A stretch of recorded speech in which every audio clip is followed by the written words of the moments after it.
Right, there's such a lot happening in the world of politics. It's so colourful. Just 48 hours after resigning as the chairman of Reform UK, Zia Yusuf is back, calling his decision to quit a mistake born of exhaustion. It is incredible. Speaking alongside Nigel Farage, Yusuf said he felt drained by relentless racist abuse online. That's the first I'd heard of that, but that's shocking, isn't it? However, after messages from so many people urging him to reconsider and what he called peace talks with the Reform leader, Nigel, he now plans to take on a new role. What he'll do is oversee policy, media, fundraising and the party's cost-cutting Doge unit. Yes, meanwhile, Conservative leader Kemi Badenoch has backed calls even to ban the burqa and says bosses should have the power to enforce the move. It's all going on. We're joined by political commentator Andy Williams. Fascinating, just the last 48 hours. I know, it just shows how quickly does politics move. I think in the scheme of things, this is an incident that people will forget pretty quickly. In fact, frankly, most people won't even have noticed that Zia Yusuf disappeared and has now come back. I think for Reform, and by the way, this turquoise is no indication of my affiliation.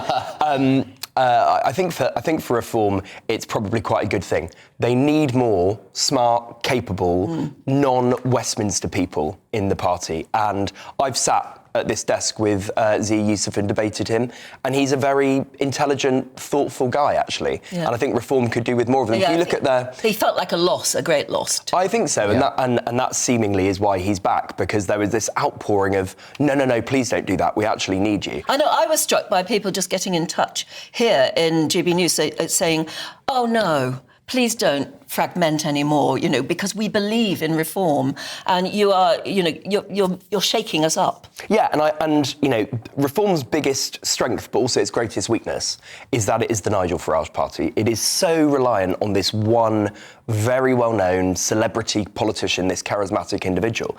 And I believe that if they're going to go on and perform to expectations at the next general election and get something like 30% of the vote, they need to be shoring up people other than Nigel Farage. They need a broad base of talent within that party in order to really become a serious contender to be a party of government. And someone like Zia Yusuf, I think, is critical to that. It would be amazing to be a fly on the wall during the conversations Nigel Farage had with Zia Yusuf yesterday, because, of course, there has been concerns that Nigel has a tendency to perhaps fall out with former allies. I'm talking Rupert Lowe and such. So do you think this will quell concerns about the internal personality clashes between Farage and those close to him in Reform? No, I don't think it should. I mean, Nigel Farage's entire track record is that he falls out with people in every party he's been a part of and every party he's led.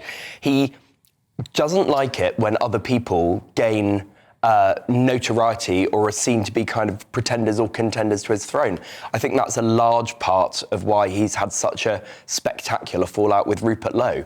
Now, I'm not a fan of Rupert Lowe in any way, shape or form, but you can see why these two people clash. There is a big ego thing there, and Farage needs to put his ego aside, because this party is... ego aside, nobody would be that excited anymore in Reform. I mean, he is part of that excitement. No, he is that excitement. I really believe that if Nigel Farage disappeared tomorrow, Reform's vote share would halve tomorrow. I mean, it really would, because the truth is that, with all due respect to them, nobody is going out a general election and voting for Richard Tice or for Lee Anderson. They might do in those constituencies, but at a national level, these people are not big figures, is the truth. Using the internet without a VPN, a virtual private network, is a bit like taking to the road without car insurance. All it takes is one unlucky moment to cost you a lot of cash. This video's sponsor is Private Internet Access. They are the VPN to help keep you safe. Click the link in the description below to find out why over 30 million people have downloaded PIA to protect themselves online. A virtual private network is an app that hides your IP address and helps keep your data private. When you're browsing the internet at home, you give up a large amount of data to businesses, to shops, and indeed to social media giants too. Hackers have the ability to steal your personal data with ease, including sensitive information such as passwords, keystrokes, and even your personal photos. Private Internet Access helps protect your personal data by encrypting your internet connection to keep your data out of the hands of cybercriminals. And it's not just hackers either to be concerned about. information can be censored too. When Canada passed their C18 bill, social media giants decided to ban news content on their platforms.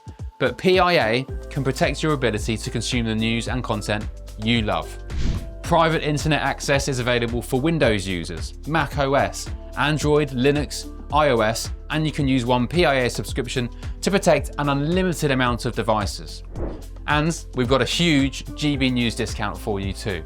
Click the link in this video's description and you'll get a massive 83% off PIA. That's under £2 a month, the price of a coffee, and you'll get an extra 4 months completely free on top.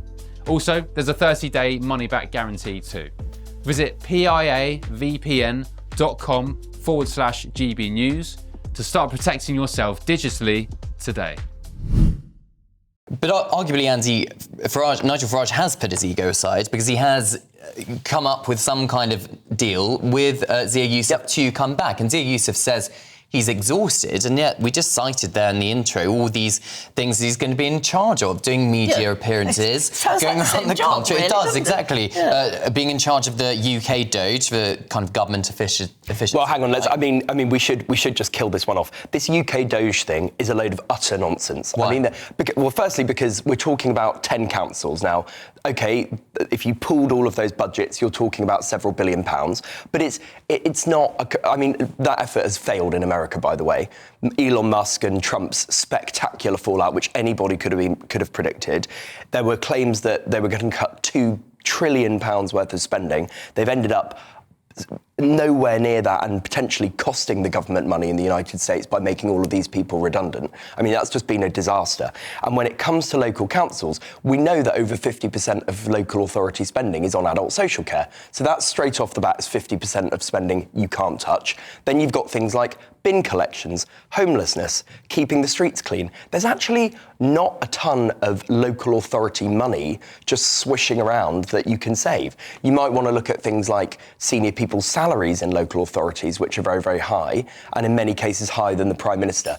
But actually, when they start looking in detail at these budgets, they're going to find that it is not easy at all. What reform's got in its favour is the fact that it doesn't have a record to defend at the moment. Correct. It's never been in charge of a local government. Yep. And therefore, shouldn't we give them the chance to see if they can make the savings that people want to see? Well, of course. I mean, they've won those council elections and they've won hundreds and hundreds and hundreds of council seats. They have earned the right to give it a go. And let's see. I think on that Doge point, though, I'm just very, very sceptical that it'll be as easy as it looks. Governing, whether it's at the local level or the national level, is actually really quite hard. One thing I'd just say about Zia Yusuf is, I think his comments about Sarah poaching her PMQ's question, he was absolutely right when he said that was a dumb thing to ask. And the reason I say that is because where reform have had great success in the last sort of 6 to 12 months is on two fronts. Number one, saying, you know how Labour and the Tories have been in charge for all of these years and your living standards have fallen and your real wages have fallen and you feel poorer, you're less well off. Well, we're going to change that. Now, they haven't said how, but they've said they're going to change that. And I think that is a really obvious point of difference for them. And the other is immigration. And the truth is that I just don't think people are sitting around and talking about whether or not we should ban the burqa. They are now. Well, Kemi Badenoch is now the leader of the Tories. And isn't it worth the fact she put it back on the agenda?